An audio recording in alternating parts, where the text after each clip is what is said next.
안녕하세요. 희망을 낳자 사람의 미래다. 대한민국 인구정책 1순위로 가야 한다. 인구방송 KTJ 코리아 더 자녀방송 홍보대사 이오승입니다. 2020년 인구 절벽 시대를 극복하기 위해 3.1 만세운동 100주년 기념사업 일환으로 지난 3월 1일 첫 방송을 시작했습니다. 오늘 27번째로 맘브레인 IBC 통합 뇌센터 박희래 원장님과 사단법인 한자녀대학교운동연합 대전광역시 본부 오국희 본부장님을 모시고 지금까지 살아온 행복한 이야기와 또 인구에 대해서 듣겠습니다. 안녕하세요, 본부장님. 네, 안녕하세요. 더 뭔가 이렇게 좀 시원해진 듯한 그런 느낌도 드네요. 네, 무척 덥지요, 교수님. 아직은 8월이지만요. 네. 네, 어떻게 지냈어요? 네, 바쁘게 지냈어요, 방학 때도. 인구 문제로 바쁘셨어요? 네네. 인구 문제는 방학 때는 인구 교육이라든지 이런 것들은 조금 쉬는 편이었고 좀 나름대로 휴가 좀 다녀오느라고.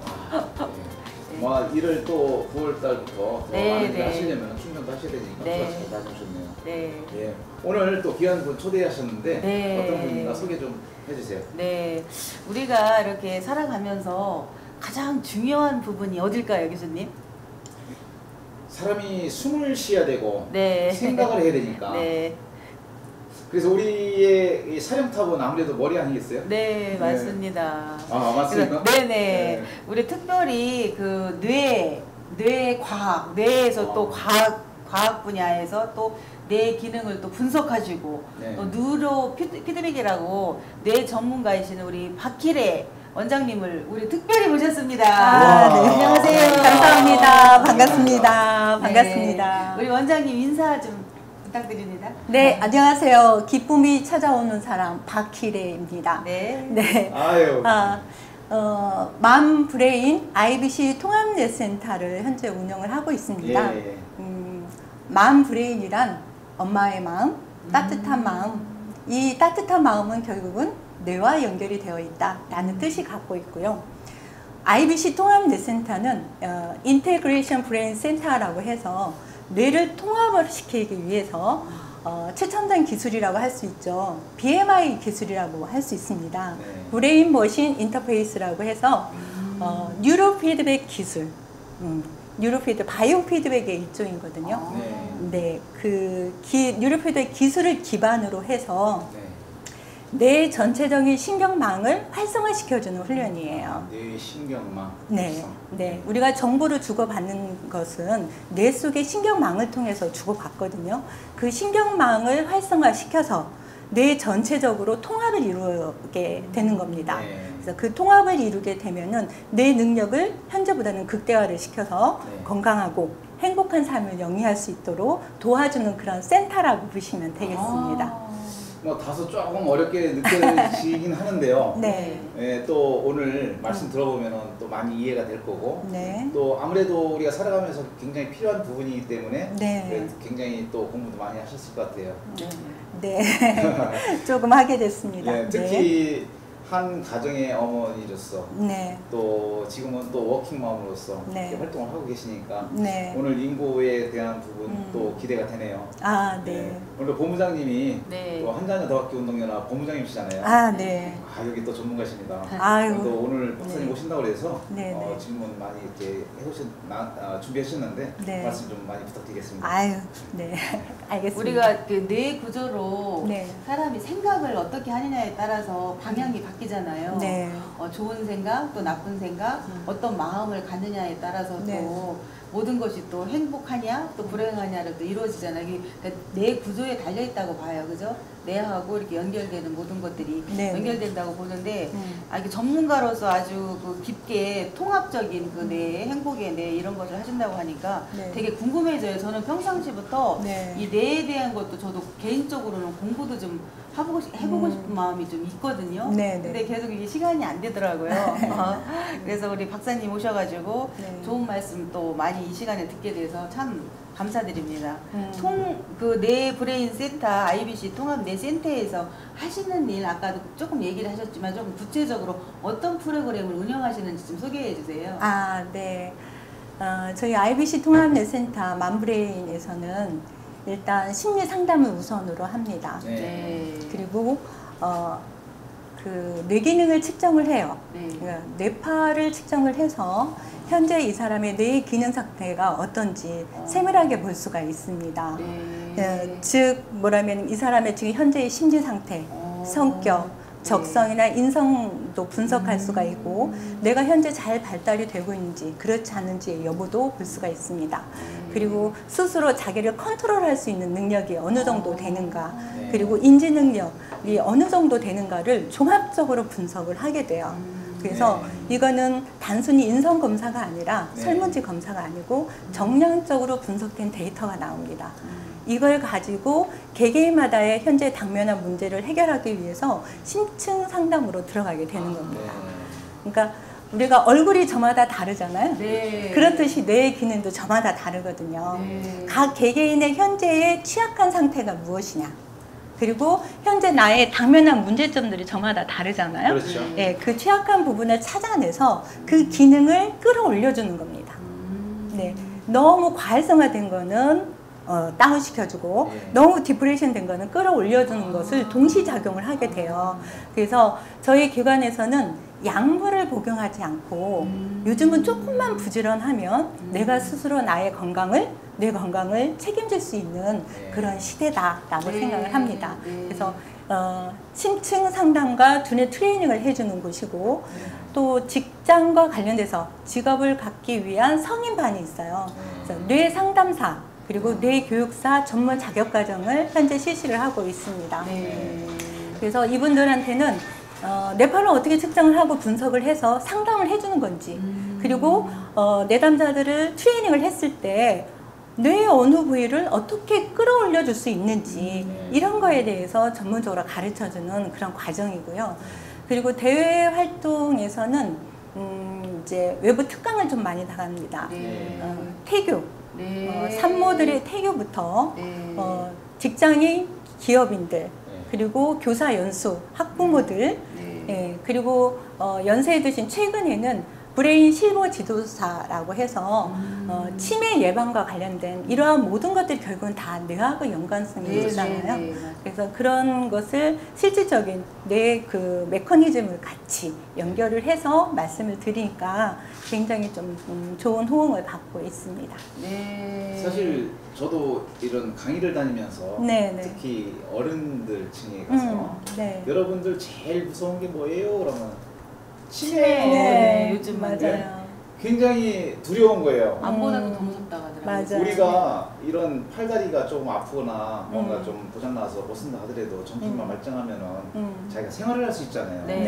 근데 치매가 오면은 자기 의지와 상관없이 엉뚱한 행동을 하다 보니 본인들이 더 잘하는 거예요. 네, 맞습니다. 우리 박사님 진짜 하늘에서 내려오신 분 같아요. 아니요, 그건 아닙니다. 이런 전체적인 그 부분을 보시고 또 이렇게 설명을 해서 좋은 방향으로 이끌어 나가시니까 참 귀한 신분이네요.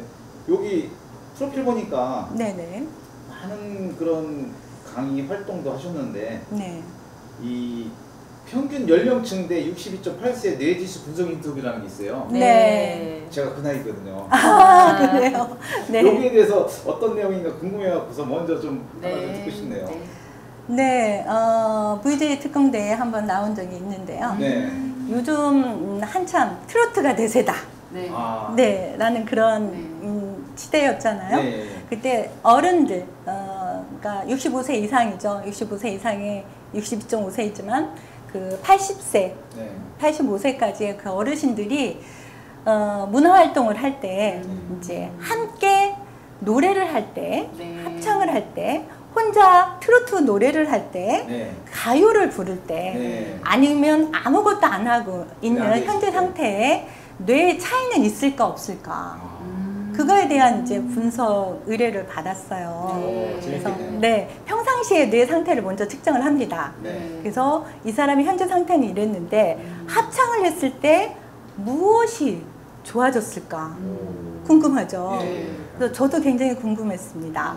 물론 당일날 사전사후의 그 분석 데이터이기 때문에 많은 변화는 없었지만 두 가지 큰 변화가 있었어요.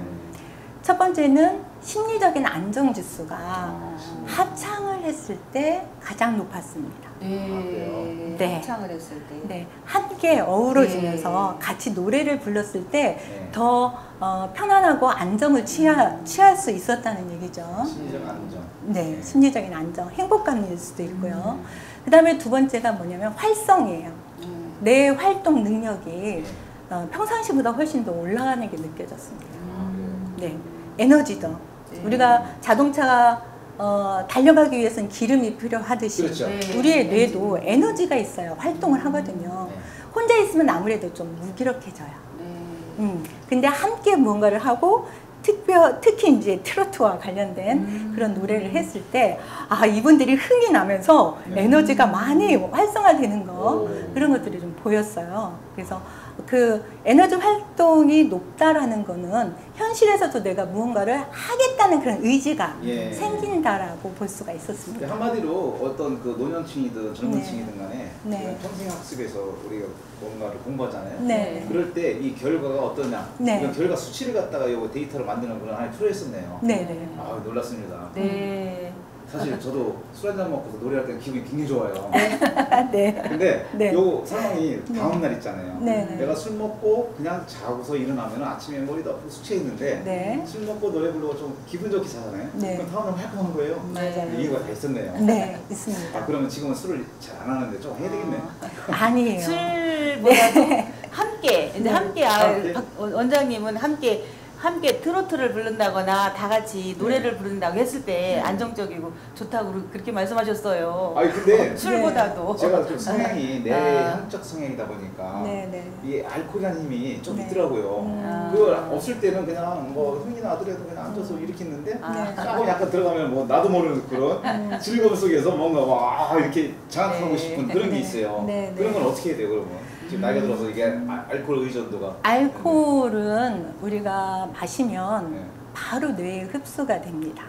다른 음식들은 위로 들어가지만 알코올은 뇌 혈관 장벽을 그대로 뚫고 들어가는 게 알코올이에요. 그래서 마시자마자 머리가 띵 하면서 어지러운 이유가 바로 그런 거거든요. 그러니까 적당히 한두 잔 정도 마시는 거는 혈액순환도 좋고 기분도 좋고 이런 거에는 영향을 줄 수가 있는데 이게 과하면 뇌를 어떻게 보면은 활동 상태를 마비시키는 거라고 볼 수 있어요. 그래서 그 먹었을 때는 괜찮은데 다음날 아침에 일어났을 때 어떠냐는 겁니다. 힘들고. 과음을 많이 하거나 그런 사람들의 다음날 뇌파를 측정을 했더니 거의 전응아 수준의 뇌파가 나옵니다. 그거는 영향을 미칠 수 있다는 얘기예요. 그러니까 우리 오국기 본부장님이 말씀하신 것처럼 술에 의존하는 것보단 함께 어우러지면서 함께 소통하면서 이야기하는 거 이게 정말 내 건강에 굉장히 좋다는 거죠. 네. 아, 저도 참 한때는 술 좀 조금 먹으면서 행위를 좀 즐겼는데 지금부터는 좀 방향을 좀 바꿔야 되겠네요. 하여튼 좋은 말씀으로 이렇게 했는데 좀 말씀 또 질문 또 준비해 주시죠. 굉장히 이 뇌파를 관심이 점점 말씀하시는데 관심이 더 궁금한 게 더 많아져요. 그 뇌파를 측정할 때 하고 그 여러 가지 그 분석하기 전 단계에 있을 때 그거를 분석하기 전에 검사하는 거라고 할까요? 그 검사하는 시간 같은 게 얼마나 걸리나요? 저희 이제 센터에 오는 내담자들을 쭉 보면 분석 측정하는 시간은 10분도 안 걸립니다. 아, 짧으네요. 저희 기관에 와서 물론 문제가 좀 사회적으로 당면한 문제가 있기 때문에 오는 분들이 많이 계신데 이분들이 저한테 굳이 얘기를 많이 하지 않고 뇌파를 5분에서 10분 정도 측정을 하건 그 데이터를 가지면 그 사람의 현재의 상태가 그대로 보여준다는 거죠. 어떻게 하셨어요? 그렇지. 그걸 어떻게 하셨지? 저 요즘 기관지가 좀 많이 힘든데 저 요즘 불면증에 굉장히 잠을 못 자요 라는 그런 이야기들이 어떻게 하셨어요? 라는 표현을 하거든요. 그러니까 현재의 기능 상태를 정량적으로 수치로 볼 수가 있는 그런 과학의 힘이라고 보시면 될 것 같아요. 참 좋은 생각이네요. 그러면 오셔서 측정을 하시고 또 거기에 대한 피드백을 받고 교육을 받으시고 또 나름대로 이 조절을 좀 잘 하셔서 효과를 좀 많이 보신 분들이 굉장히 많으시겠어요. 그렇죠. 효과를 보는 경우가 생각보다 많습니다. 왜냐하면 근데 이제 이거는 뇌신경 회로를 강화를 시켜주는 거기 때문에 시간이 좀 걸려요. 우리가 약을 먹으면, 정신과 약을 먹으면 바로 효과가 나타나잖아요. 근데 이 뉴로피드백 훈련은 물론 1시간 훈련을 해도 사전사후로 변화되는 게 보여집니다. 그렇지만 뇌신경 회로를 나무의 그 작은 가지를 튼튼하게 해주는 역할과 같거든요. 그래서 최소 3개월에서 6개월 정도 하면 ADHD 증상이 있는 아이들은 2달 안에 어느 정도 차분해지는 걸 보게 되고요. 제가 교육이 불가능하다고 하는 자폐아 1급인 아이를 상담을 했어요. 상담을 하고 두뇌 트레이닝 했는데 그 아이는 착석이 안 됩니다. 네, 몸이 계속 움직여져요. 소통도 안 되고 눈을도 마주치지 못하는 아이예요. 근데 그 아이를 계속 반복적으로 했습니다. 23살 때 만났는데 이 아이는 부모가 어디를 맡길 곳이 없었어요.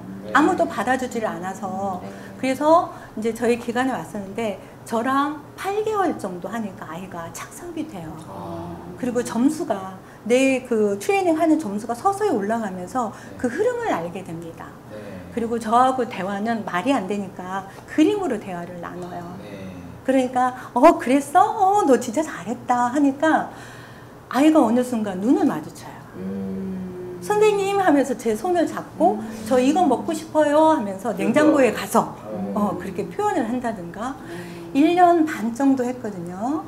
그 아이가 현재 해광학교에 입학을 했어요. 그래서 아침 10시부터 저녁 4시까지 집단 활동을 하고 옵니다.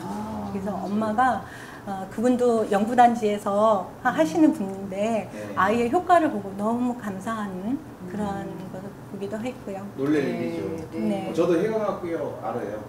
거기 가서 또 공연도 좀 하고 그랬었는데 그 아이들 부모님들 보면은 어렵겠다 생각이 이렇게 들었지만 지금 박사님 말씀 들어보니까 오히려 아이들이 그렇게 노는 모습을 보면 참 대견스럽겠다, 되긴 하겠다 이런 생각이 좀 바뀌네요. 그럼요. 그래서 불가능하다고 생각한 아이도 제가 보기에는 꾸준히 인내심이 필요해요. 그 꾸준히 인내심만 필요하면 가능하다고 봅니다. 뇌는 물론 중추신경계이기 때문에 손상이 되면 회복은 불가능해요. 하지만 뇌는 가소성이라는 게 있어요. 새롭게 만들어 나가서 재조직화를 만들어낼 수 있는 그런 가소성을 가지고 있기 때문에 꾸준히 노력을 하면 우리가 근육이 운동을 하면 근육이 단련이 되듯이 뇌도 단련이 돼서 부피가 커지더라라는 그런 연구 논문도 있습니다. 이 말씀 제가 공감을 해요. 제가 몇 년 전에 이제 웃음치료 과정을 좀 했었는데 한 중년 부호인이 왔어요. 근데 말씀을 안 했을 때는 전혀 몰랐는데 자기가 뇌졸중 환자라고 하더라고요. 그런데 어떻게 말씀을 이렇게 또렷하게 하세요? 그랬더니 병원에서는 적어도 3개월 이상 치료를 입원해서 받으라고 했는데 15일 만에 퇴원을 했대요. 왜 그렇게 하셨어요? 그러니까 자기는 하루 일을 안 하면 안 되니까 자기 하던 일을 갖다가 마트에서 해야 되겠다 이렇게 나왔대요. 근데 하던 일이 뭐냐면은 이제 마트에서 계산하는 일이었어요. 처음에는 이 계산이 안 돼갖고 항상 돈이 나중에 마이너스 되고 굉장히 손해도 봤대요. 그랬는데 점점 뭐가 계산이 정확해지더라는 거예요. 한 달이 딱 지났는데 놀랍게도 그 다음부터는 자기가 이 몸이 이상했던 것을 못 느낄 정도 좋아했던 거예요. 그래서 지금 말씀이 이 상처난 부위는 깨끗하게 우리가 원살처럼 될 수는 없지만은 여기서 신경망이 이제 덮어지면서 새로운 신경망이 생긴다는 말씀을 제가 들은 적이 있었어요. 근데 지금 제가 박사님 말씀 들어보니까 그 생각이 나네요. 뇌에도 어떻게 보면은 죽은 세포들이 있고요. 새롭게 태어나는 세포도 있습니다. 계속 생성이 된다. 우리가 목욕탕에 가서 때를 믿잖아요. 그게 뭐예요? 각질입니다. 그렇죠? 죽은 세포예요. 근데 그거를 벗겨내도 내 피부는 그대로입니다. 그렇듯이 우리 뇌도 마찬가지예요. 생을 다한 것은 죽는데 그것을 옆에 있는 교세포들이 청소를 해줘요. 그리고 우리가 해마라든가 뇌실이라든가 특정한 어떤 부위에서 신생 줄기세포 같은 것들이 태어나요. 이 세포들이 죽은 세포의 대행으로 그곳에 다시 가서 원상태를 유지를 하게 되는 겁니다. 그래서 요거는 뭐예요? 개개인마다 어떻게 잘 건강을 잘 유지하느냐에 따라서 개개인마다 조금씩 다르긴 하겠죠. 한때는 뇌세포 이렇게 죽으면은 재생이 안 된다고 해서 굉장히 뭔가 좀 뇌가 소실되는 쪽으로 얘기를 많이 했었거든요. 그런데 이제 지금 이제 과학이 발전되면서 뭐 예를 들어서 생로병사든지 건강 프로그램들 보면 뇌는 이제 생성이 된다는데 그렇게 다시 말씀이 나오는데 중추신경계는 손상이 되면 회복은 불가능해요. 아, 중추신경 또 다른 부위가? 뇌와 척수를 우리가 중추신경계라고 하는데 그러니까 뇌 중에서도 어느 부위가 절단이 되거나 손상이 돼서 죽은 거는 회복이 불가능합니다. 근데 우리가 줄기세포가 태어나면 얘가 쭉 해서 자기도 모르게 그 어느 위치까지 가요. 그래서 그 죽은 세포, 중추신경계 그 사이에까지 가서 얘가 하던 일을 이 새로운 세포들이 대응을 하게 됩니다. 그리고 그 옆에 있는 면적의 세포들이 청각을 잃었다 하면 시각 세포가 청각에 대응을 한다든지 이러한 것들을 하는 게 뇌예요. 그래서 뇌는 참 우리 몸에는 친구들이 되게 많네. 그 친구가 내가 지금 다치면은 친구가 또 도와주고. 그렇죠. 뇌는 참 신비로운 곳입니다. 그 신비로운 말씀을 좀 해주시니까 신비로움을 더 느끼겠습니다. 그 뇌를 잘 관리하고 또 관리를 또 못했다고 하면 또 이렇게 박사님을 찾아가서 또 검사를 통해서 또 회복시키고 이런 것들이 또 여기에 전문가가 계시네요. 그 뇌 만브레인 통합 뇌센터를 운영하시면서 또 보람된 일도 있으시지만은 또 여러 가지 또 이런 좋은 과학의 문화가 뇌 과학의 문화가 있지만 좀 또 사람들한테 많이 알려져서 사람들이 또 많이 또 찾아오고 이렇게 하면 좋겠는데 여러 가지 운영하는데 또 어떤 어려운 점이라든지 그런 게 또 있으신가요? 있죠. 어떻게 보면 이제 최신의 과학이라고 볼 수가 있잖아요. 그래서 제가 이 일을 하게 된 어떤 동기가 있습니다. 제가 뭐 머리가 특별히 좋아서 한 것이 아니고 저희 아들의 생명을 구하기 위해서 다방면으로 생각을 해보다 보니 결국은 제가 이런 일을 하게 되었는데요. 저희 아들의 생명을 구하기 위해서 많은 도움을 받았어요. 그래서 저도 어떤 면에서는 사회에 기여할 수 있는 일이 뭘까 하다가 이제 이쪽 일에 제가 발을 내딛게 됐습니다. 그래서 참 좋은데 이거를 저소득층이나 아니면 장애가 있는 사람들이라든가 필요로 하는 사람들한테는 국가의 어떤 혜택을 좀 받았으면 좋겠다 라는 생각을 해서 제가 청에 문을 두드려 봤습니다. 그래서 바우처라도 하면 이분들이 바우처라도 활용을 해서 자부담 없이 할 수 있지 않겠느냐. 새로운 그런 것을 좀 설립을 할 수 있도록 기회를 달라 얘기를 했는데 공무원의 담당자의 그 말은 기본의 매뉴얼이 없기 때문에 인정을 할 수가 없습니다 라는 거였어요. 그래서 제가 뭐라고 했죠. 공무원들이 시대를 앞서 나가지 못합니다. 새롭게 변화되는 것을 좀 받아들이고 그거를 좀 체계적으로 좀 접목해 나가야 되는데 왜 70년대 80년대 만들어 놓은 책 매뉴얼을 가지고 요즘 시대의 잣대를 들이대십니까 하면서 제가 이제 너무 속상해서 그런 얘기를 한 게 가장 속상한 일이었어요. 매뉴얼이 없다고 하면 이걸 한번 봐서 그런 효과성이라든지 앞으로 비전이라든지 이런 게 확연히 보인다고 하면 매뉴얼을 만들면 되죠. 그거를 받아들일 수 있는 전혀 적기가 있어요. 근데 이제 서구청에서는 3년에 한 번씩 있다든가 또 이제 교육청에도 제가 좀 들여보는데 기존에 이런 걸 하는 사례가 없기 때문에 받아들이는 거에 대해서 상당히 좀 힘들어하는 경우가 있더라고요. 그 사례라는 것이 그 전에도 어떤 사람이 어떤 것을 갖다가 만들어서 이렇게 만든 건데 그 사례가 없다고 또 자꾸 이렇게 말씀을 하는 거 보면 좀 그분들도 좀 그런 것이 마음 아프더라고요. 뭔가 이렇게 해나가고 싶은데 이게 장벽이라는 게 있다라는 게 조금 속상한 일이었습니다. 그러시겠네요.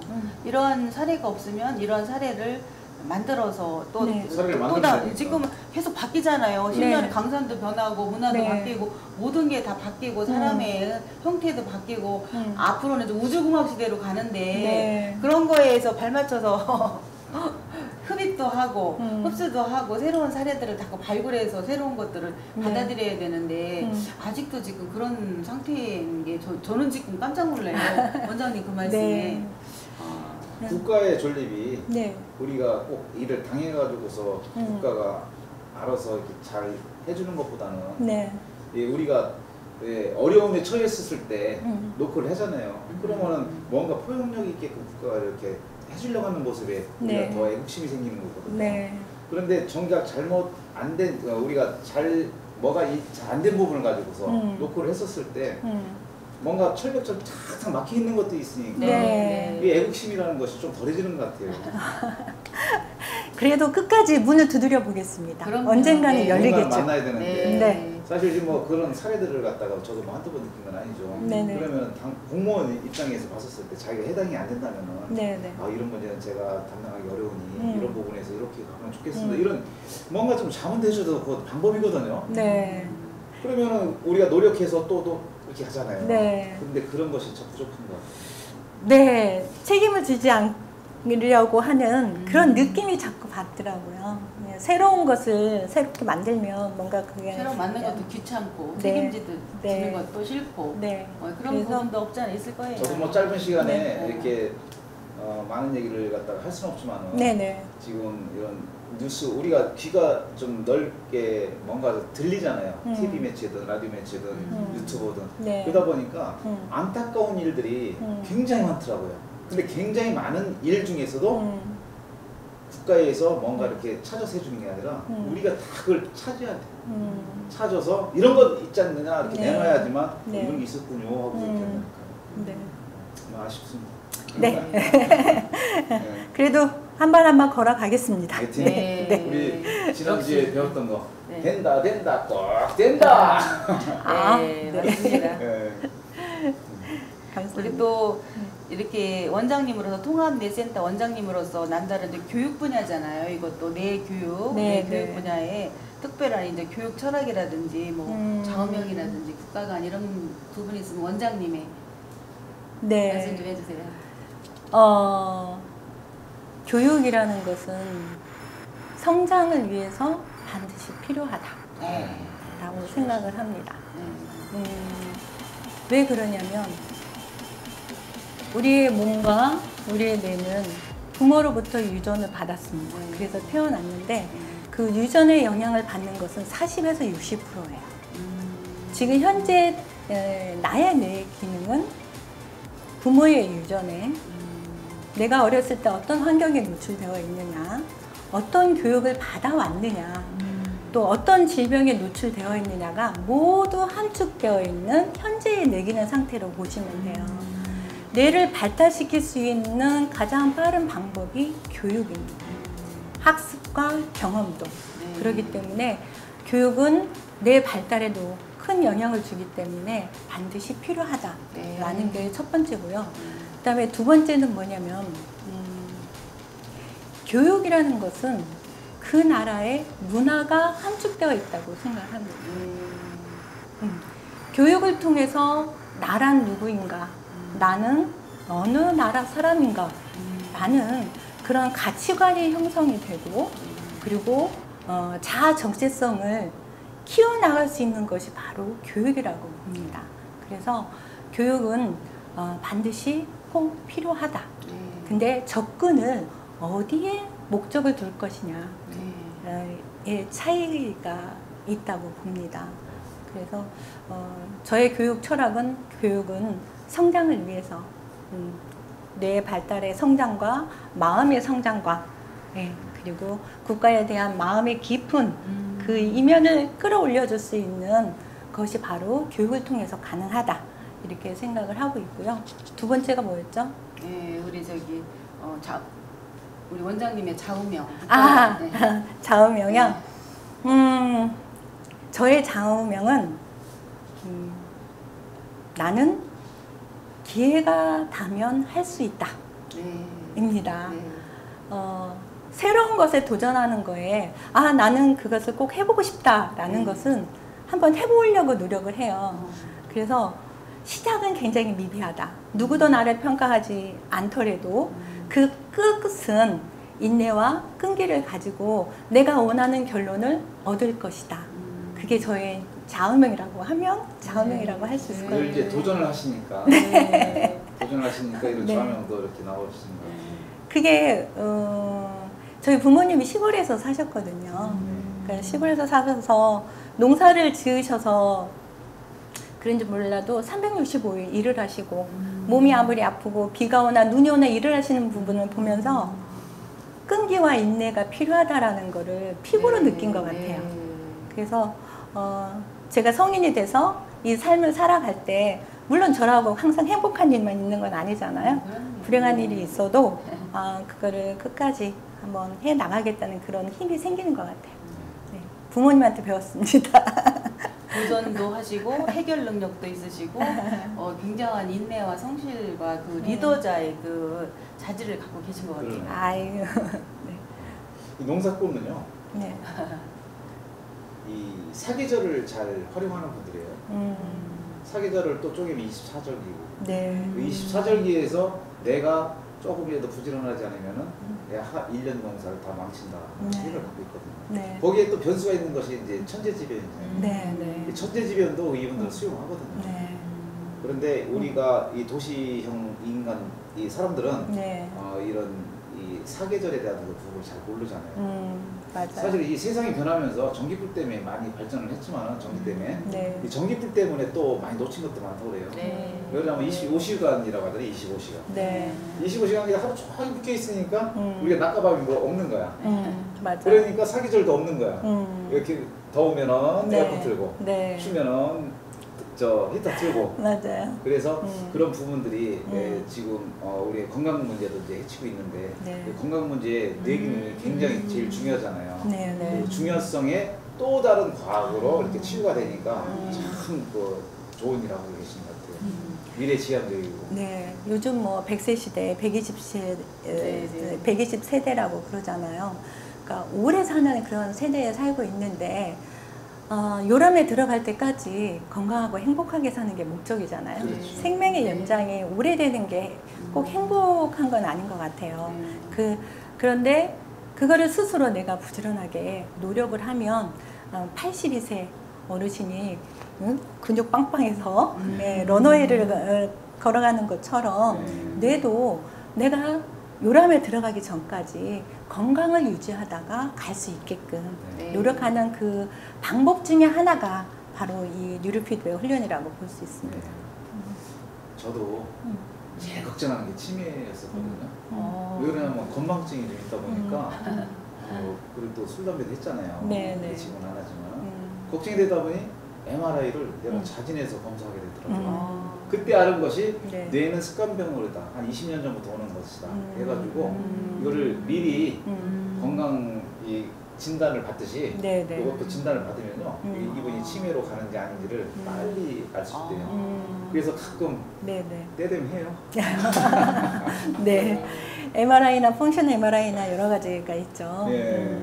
그래서 조금 제가 관심이 더 가는 분야가 박사님이 하시는 분야다 보니 말이 많네요. 아유, 감사합니다. 지금 저출산과 고령화 시대니까 고령화 시대에서 아까 이제 태교 저출산이 그러니까 임산부에 태교도 하신다고 하셔서 굉장히 이제 반가운 소식을 접했는데 그 태교뿐만이 아니고 우리 이제 고령층으로 가니까 지금 고령의 이제 치매 예방 차원의 어떤 교육 이런 예방 교육이 또 앞으로는 더 중요하거든요. 이미 벌어진 상태의 어떤 치료보다는 그래서 그런 쪽에서도 많은 기여를 하실 것 같아요. 이 뇌과학이.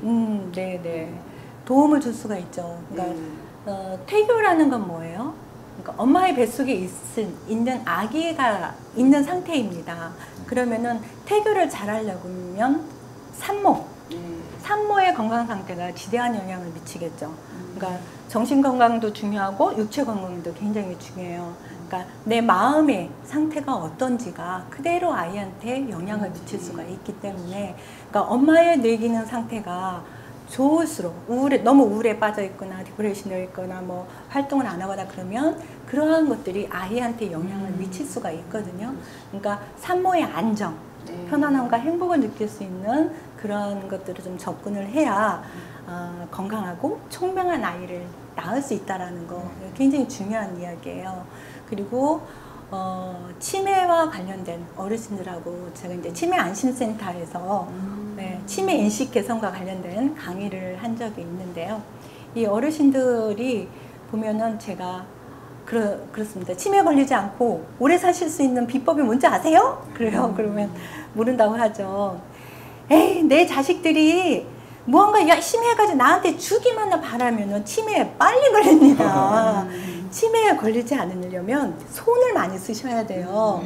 손을 많이 쓰셔서 누군가한테 내가 베풀려고 해보세요. 그러면 내가 굉장히 건강해집니다. 라는 그런 표현을 하거든요. 그러니까 일상생활을 하면서도 건강할 수 있는 그런 습관들을 내가 꾸준히 하면 치매를 예방할 수 있는 거예요. 어떻게 보면 치매는 게으름병이다. 저는 그렇게 생각합니다. 아무것도 하지 않고. 원장님, 치매 절대로 안 걸리시겠어요? 어록이다 오늘. 본부장님, 치매 절대로 안 걸리시겠어요? 굉장히 24시간 바쁘신 분이고 365일 강의하러 다니시고 하니까. 네, 알고 있습니다. 365일까지는 아니고요. 일이 있을 때는 정말 밤을 새워서 일을 하고 그렇게 하죠. 제가 인구교육 강의 갔는데 제 앞전에 치매 교육을 하고 왔어요. 그런데 이 치매 예방에 대해서 이렇게 뉴로 피드백에 대한 부분을 좀 안내 좀 해주면서 같이 하면 좋은데 전혀 그런 거 없더라고요. 앞으로 이제 하시면 되죠. 뭐. 앞으로 접근은 충분히 국가에서 치매에 대한 부분을 해주는 그런 교육인 것 같아요. 국가 지정으로. 제가 강의를 이렇게 쭉 해보니까요. 치매 안심센터는 보건소에서 주로 많이 담당을 합니다. 보건소는 의료 쪽이에요. 근데 저희 뉴로 피드백은 교육 쪽입니다. 그래서 이 선이 어딘가가 굉장히 불분명해요. 그래서 국가에서는 바이오 헬스 산업을 육성을 하겠다라는 겁니다. 그 바이오 헬스 산업이 바로 이러한 것들이 포함이 되거든요. 그러니까 이러한 것들은 의사 쪽이냐, 사회복지 쪽이냐, 어떤 쪽이냐 이렇게 분간을 해서 너무 자기의 그런 영역을 보호하려고 하는 그런 것이 아니라 정말 도움이 되고 사회에 기여할 수 있는 거면 받아들일 수 있는 그런 여건이 주어지면 좋겠어요. 제가 두드려 보니까 사복지사 자격증 있으세요? 작업치료사 자격증 있으세요? 그러는 거예요. 그래서 저희 분야하고는 완전 다릅니다. 국가에서 인정해주는 자격증만 우리는 인정을 합니다. 라는 그런 표현이 있어서 아직 갈 길이 좀 멀어요. 그러네. 개척하고 계시네요. 앞에서 물론 저 위 선배들도 계시지만 앞에서 나가기가 너무 힘든 부분이 있어요. 인구 문제를 해결하기 위해서는 뉴로 피드백의 어떤 장점을 다 활용해서 건강한 아이들, 건강한 성인이 될 수 있게끔 도와줘야 되잖아요. 그런 부분을 같이 하면 참 좋겠다 생각이 들어요. 여러분, 우리 박사님 그동안 고생하신 것이 결과물이거든요. 또 그런 아까 사례도 말씀해 주셨잖아요. 그런 사례가 있는 것은 굉장히 중요합니다. 뭐 사례 없이 결과물 없이 그냥 뭐 입으로만 그런 사람들이 많이 있는데 오늘 참. 별 말씀. 열심히 누적해 놓고 있습니다. 그럼 이제 잠시 후 2부에서 정책 제안 코너가 있는데요. 우리 1부 여기서 마치도록 하겠습니다. 감사합니다. 감사합니다. 시청해 주셔서. 지금까지 1부 우리 박희대 박사님의 많은 건강에 대한 사례, 뇌 건강에 대한 사례 이런 부분들을 같이 함께 해주셨는데요. 역시 우리가 한평생 살아가는 쪽에서는 다른 신체 부위도 건강해야 되지만 특히 뇌 건강은 정말 중요합니다. 우리가 뇌 건강을 생각한다면 나이 드신 분들 술, 담배 좀 금연 좀 줄이시고 또 음주도 좀 줄이시고 해서 건강을 유지하시면서 행복한 이런 삶을 살아가면 좋겠습니다. 청소년들이 너무 술, 담배를 많이 하면 일단은 탈선의 위험이 있습니다. 왜냐하면 정신이 오락가락하니까요. 외국에서는 이 술 많이 먹는 것도 마약의 일부분에서 굉장히 강력법으로 취급을 하는데요. 우리 청소년들도 이 좋은 세상, 100세 시대라고 하지 않습니까? 여러분들은 정말 120살까지 살 수 있는 그런 시대가 오고 있으니까 내 몸 잘 지켜가지고 건강한 우리 대한민국 만들어가면 좋겠습니다. 1부 여기서 마치고 잠시 후 2부에서 뵙겠습니다. 감사합니다.